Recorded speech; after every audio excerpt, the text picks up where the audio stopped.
Raymond company आणि super club यांनी आयोजित केलेल्या ऑटो फेस्ट 2025 या ऑटो कार फेस्टिवलचं उद्घाटन आज उपमुख्यमंत्री एकनाथ शिंदे यांच्या हस्ते पार पडले।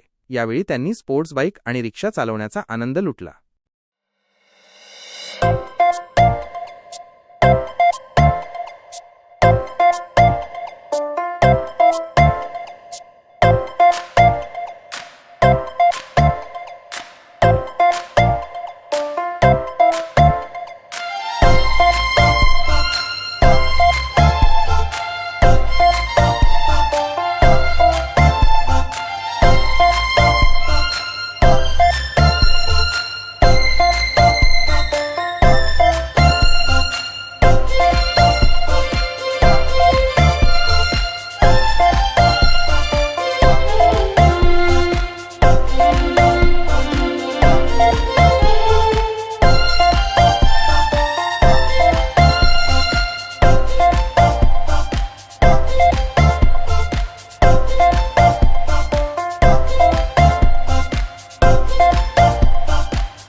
या फेस्टिवलमध्ये विविध प्रकारच्या गाड्यांचे प्रदर्शन मांडण्यात आले आहे।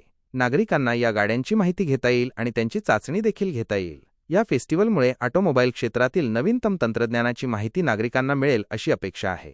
यामध्ये vintage car, super bikes, electric वाहने आणि कॉन्सेप्ट कार यांचा समावेश आहे। याशिवाय ऑटोमोबाईल क्षेत्रातील तज्ञांची सेमिनार आणि कार्यशाळा आयोजित करण्यात आल्या आहेत। माझ्या चॅनलला सबस्क्राइब करा आणि बेल आयकॉन दाबा, जेणेकरून तुम्हाला माझे नवीन व्हिडिओ मिळतील।